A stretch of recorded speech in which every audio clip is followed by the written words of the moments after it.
Before you listen, if you enjoy the stories and want to hear more, then please consider subscribing. Most of you listening aren't subscribed, so please take this time to subscribe. Turn on notifications so you'll never miss a story and be the first to hear. You'll also be supporting me. Thank you.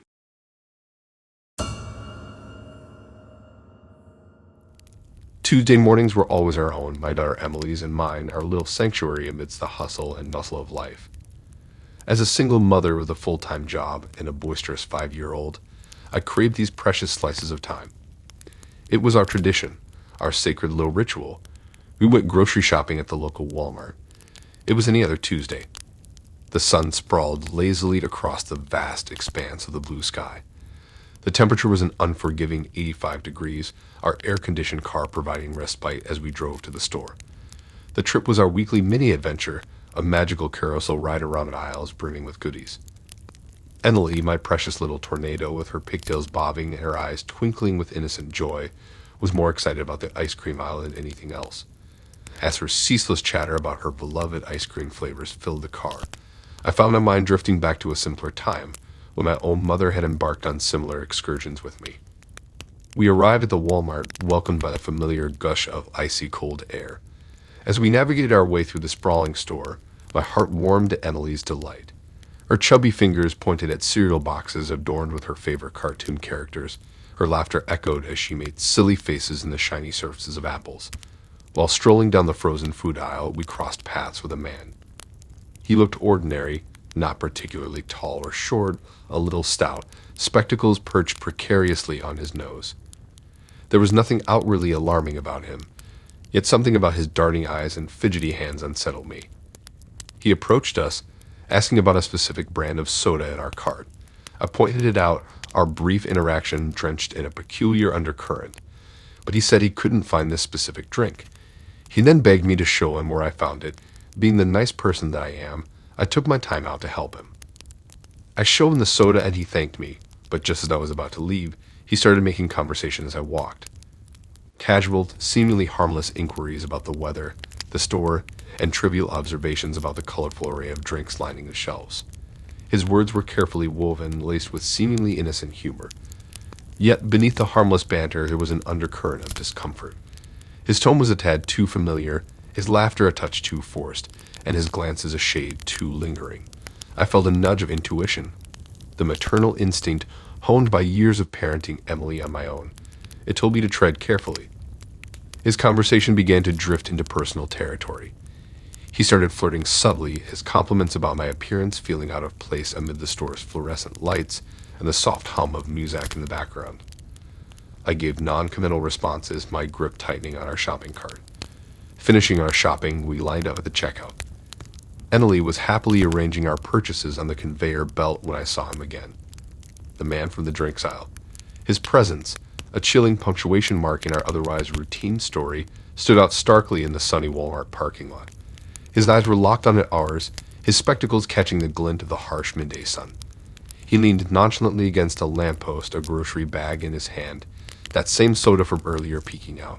He seemed almost casual, ordinary, a simple man with his soda, waiting in a parking lot. But my intuition knew better. As we made our way to the car, I felt the invisible tether connecting us stretch taut. His gaze followed us, the physical distance doing nothing to quell the substantial fear. I fumbled with the car keys, my usually steady hands betraying my nervousness. Despite the awkwardness, I decided not to overthink. Avoiding eye contact, we quickly walked towards our car. The man made another attempt at conversation, to which I responded curtly, quickly settling Emily into her car seat and hastily making our escape. My sleep for the next 2 days was fitful, punctuated by dreams filled with spectacled men lurking in parking lots. It was, however, on the third day that reality echoed my nightmares. I'd noticed a familiar car in our rear-view mirror while driving Emily to school. A gray car, nondescript except for a small dent on the front bumper. It was too common a make and model to warrant suspicion, but there was something about the way it seemed to appear in our vicinity that set off alarm bells in my mind. Each morning when Emily and I would leave for her school, the car was there, maintaining a steady distance, like a shadow we couldn't shake off. At first, I dismissed it as coincidence, paranoia even, but the car was a recurring figure, turning up near our home in the grocery store parking lot. and even near Emily's school. That's when I saw him. Once again, hidden behind those thick glasses, the man from the Walmart parking lot was in the gray car. I was in pure panic mode, fear tying my stomach in knots. The connection was too strange to ignore, my heart beating hard in my chest as the reality of the situation struck me. We were being stalked. Immediately, I reached out to the police, providing them with all the information I could recall. They were responsive, promising to look into the matter. I took precautions, never leaving Emily out of my sight, and informing her school about the situation. This Walmart trip had transformed from a beloved ritual into a spine-chilling memory, a harrowing reminder of how life could change in a heartbeat. The experience brought me face to face with the reality of lurking dangers, highlighting the importance of trusting my instincts. It was a lesson on vigilance that I never thought I'd learn from a seemingly innocent trip to the grocery store.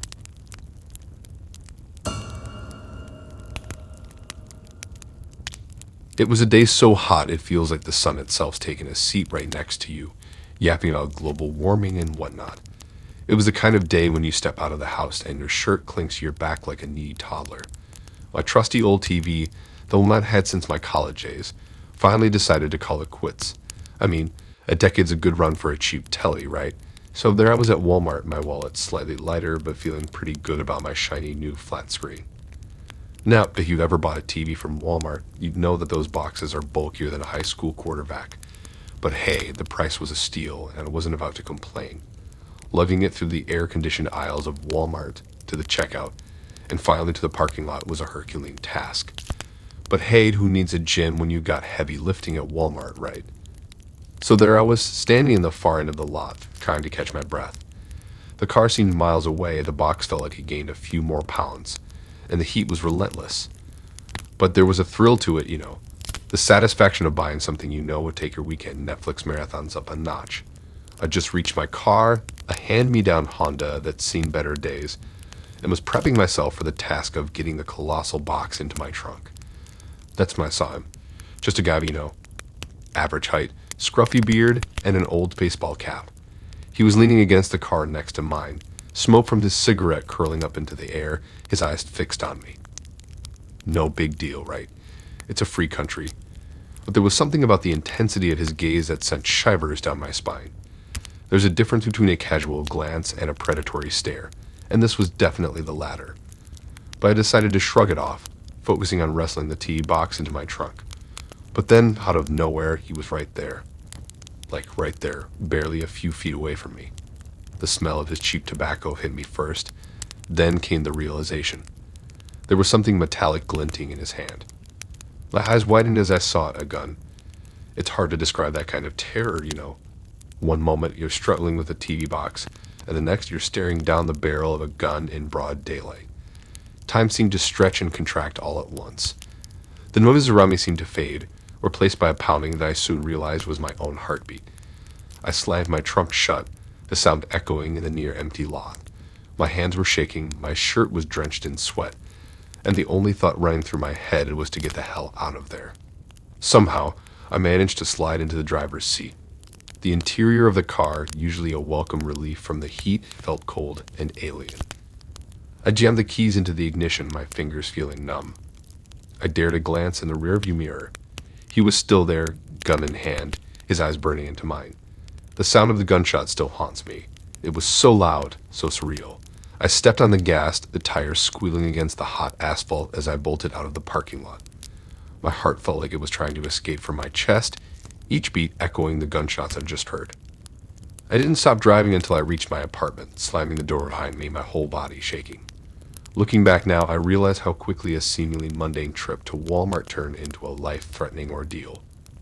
It was the kind of terror that seeps into your bones, that makes you question every random encounter, every stranger's glance. And the TV, that darn TV, it sat in my living room as a cruel reminder of that horrifying experience. The countless hours I spent in front of it were now tinged with a sense of unease. The thought of what if haunted me. What if I hadn't made it out of that parking lot? What if the man with a gun had been a better shot? It's crazy, isn't it, how a single moment can transform the ordinary into something terrifying.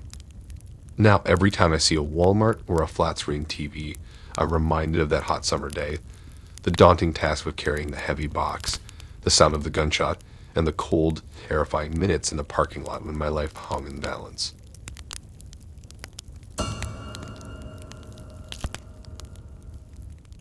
When you've lived in a small town for most of your life, like I have, you cherish the simple routines. They give you a sense of stability, of knowing where you stand in the world.